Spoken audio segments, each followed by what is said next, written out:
Welcome to the debate. We are staring down the barrel of a really high-stakes decision, one that could truly define the closing chapter of the Stephen Curry dynasty. With that February 5th trade deadline just looming, the Golden State Warriors are navigating a brutally challenging season, and it's forcing them to confront an existential question. Do they leverage what they have left to maximize this window, or do they retreat? The pressure is just immense, and the source material really frames this as a moment of truth. I mean, we have confirmed reports, detailed by Forbes' Evan Siddery and backed up by insider Mark Stein, about the Chicago Bulls' persistent interest in Jonathan Kuminga. And Nikola Vucevic is the centerpiece of that deal. This isn't just a rumor, it's a fully formed scenario. Exactly. And that scenario brings us to our central question today. Is sacrificing the, I think we can all agree, significant long-term potential of Jonathan Kuminga for the veteran experience and the specific floor spacing of Nikola Vucevic, is that a strategic, necessary move to win now? Or is it just pure panic, a gamble that confirms some serious organizational failures? I'm on the side of strategic necessity. Championship windows are fleeting, and they simply cannot wait for Kuminga to figure it out. And I come at this from a fundamentally different place. To me, this trade is panic dressed up as strategy. They are seriously considering exchanging a 23-year-old athlete with genuine two-way upside for a veteran center whose offensive fit, it's intriguing, but it also makes the team's biggest weaknesses, perimeter defense and transition play, even worse. We're talking about sacrificing a potential cornerstone for an aging, expiring contract. The reality of the current Warriors roster, though, dictates immediate, aggressive action. I mean, the team is struggling mightily in the half court. It's bogged down by interior congestion. They are desperate for a big who can reliably stretch the floor and pass. And on paper, Nikola Vucevic is exactly that guy. You just look at the numbers. 15.8 points, 9.1 rebounds, 3.4 assists, and a very respectable 38.3% from three. That is the exact profile that unlocks the pick and pop and gives Stephen Curry the breathing room he's earned. Those numbers are adequate. Sure, I'll give you that, but they hide the deeper cost here. The way the Warriors have handled Kuminga has led to what the source material correctly calls an awkward, uncomfortable reality. I mean, his role has been completely random, swinging from a starter to a DNP. It just screams internal indecision and a catastrophic failure of communication. And look, the organization already showed its win-now hand by getting Jimmy Butler, but that doesn't excuse compounding one failure by sacrificing the only real young asset they have. Vucevic is a patch. Kuminga represents the only bridge to what comes after Curry. But that potential, as vast as it might be, is functionally irrelevant if it can't translate into stable championship-level contribution in this specific system. Kuminga's relationship with the organization, we've seen it documented through those prolonged negotiations, it indicates a fracture that's just too deep to repair quickly. The team, led by a 37-year-old Curry, has clearly committed to veteran savvy. Vucevic is a two-time All-Star who provides immediate, reliable decision-making. He checks the boxes for a playoff push, something Kuminga has consistently failed to do within Steve Kerr's offense. Okay, I agree the situation is desperate, but this proposed swap is a profound misallocation of resources. We are talking about trading the 7th overall pick from 2021, a 23-year-old physical marvel, for a 35-year-old rental. This entire necessity narrative just confirms the systematic breakdown in player development and roster construction. I mean, let's be honest with ourselves. Did the Warriors fail Jonathan Kuminga? The constant double standard, where Kerr demands perfection from Kuminga while tolerating huge mistakes from veterans like Draymond Green, it suggests the failure is organizational. You can't just trade away your future as punishment for your own inability to manage an asset. And while those critiques of their development might have merit, that doesn't change the immediate imperative to win now. You can't fix systemic failures by just holding on to a mismatched asset that's causing friction. The clock on Curry is not slowing down. Wait, but that's a very selective analysis of fit. Vucevic. Okay, he provides spacing, but he does nothing to address their most glaring weaknesses: athleticism, perimeter defense, transition offense.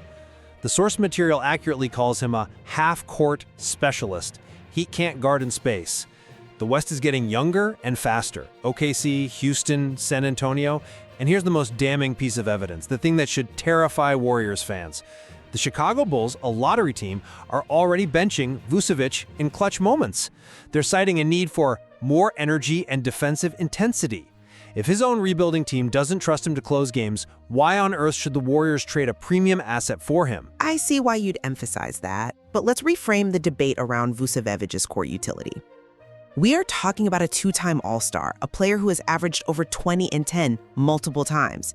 He's a high IQ player who understands screening angles, how to play in a system, how to pass out of the post, skills Kuminga just hasn't shown yet. I acknowledge his career, I do. But relying on past stats ignores the reality of the West right now. That 38% from three is nice, but you have to weigh that against the defensive cost. In a playoff series, Vucevic is not defending Nikola Jokic consistently, and he absolutely cannot switch onto guards or defend in transition against a team like the Thunder. But that's where the strategic depth comes in. The offensive geometry Vucevic enables is transformative. He has genuine gravity that pulls guys like Jokic or Gobert or even Anthony Davis away from the rim. When he's running a high pick and pop, it opens up everything for Curry. It's the prerequisite for running an elite offense. This isn't about finding a perfect defender. It's about fixing the single biggest flaw in their current offense. A championship offense can absolutely mask one defensive liability. That assumes the offense will consistently be at that level, which it hasn't been. But let's dig into that defensive trade-off. When the Bulls say they need more energy and bench him, they're basically confirming he's too slow to rotate in high-leverage situations. The modern playoffs are all about switchability. Vucevic does not switch. He drops. And if he drops, Curry's already shaky perimeter defense is even more exposed. He doesn't defend Chet Holmgren in transition or switch onto Alperen Şengün. You're buying spacing at the absolute peak price of a defensive implosion against the exact teams you need to beat. But the necessity of winning now has to trump the anxiety over defensive vulnerability. The whole discussion pivots on the asset being sacrificed, Kuminga's upside. And that is the true tragedy of this deal. We have to stress Kuminga's athletic tools and the value of his contractual control. He's 23, and the Warriors hold a team option for 2026-2027 that is control through his entire athletic prime. Vucevic is essentially a 4-month rental. The fact that the Bulls have been asking about Kuminga for years in talks for Levine, Caruso, and now Vucevic, it shows that outside experts see all-star potential. They see an elite athlete. The Warriors organization somehow seems blind to what they have. It's a fundamentally high-risk, low-reward gamble for Golden State. I'm just not convinced by that because talent that exists outside the team structure is, well, it's valueless. The reality is, potential is only a currency if the system supports it. And Kuminga's relationship with the organization is fractured, we know this. So the franchise's core obligation right now is to Stephen Curry, who is 37 and has earned the right to play with veterans who understand how to win now. Holding on to Kuminga for what he might be in 2027 is the safer move for asset management, I guess, but it's one almost certainly doomed to fail in maximizing this current narrow window. That ignores how we got here. You're framing the fracture and the awkward fit as Kuminga's problems, when the Warriors coaching staff and front office created that environment through inconsistent messaging and that coaching double standard. You're punishing the player for the organization's failure. And just look at it from Chicago's side.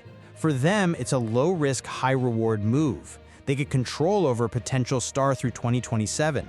The Warriors are giving up years of a player's prime for half a season of a center who might get played off the floor in the playoffs. The cost is just devastatingly asymmetric. That asymmetric cost is the price of ambition when your main variable is time. The question isn't whether Kuminga is a good player, but whether he is the right player right now to help an aging core win a title. And the evidence is clear, he is not, and Vucevic is. The urgency demands you trade misaligned assets regardless of future upside. But you're also trading the valuable defensive switchability that only he brings to that roster. All the other veterans, Draymond, Butler, Horford, they're losing a step. Kuminga is the only guy with the athleticism to challenge the dynamic wings in the West. You're trading your only insurance against a defensive decline for a player who will actively accelerate that decline. Which brings us to the ultimate clash, desperation versus calculated strategy. And I maintain this is a calculated, albeit desperate move to avoid ending the Courier era as a cautionary tale of being too timid. The roster is old, Draymond at 35, Butler at 36.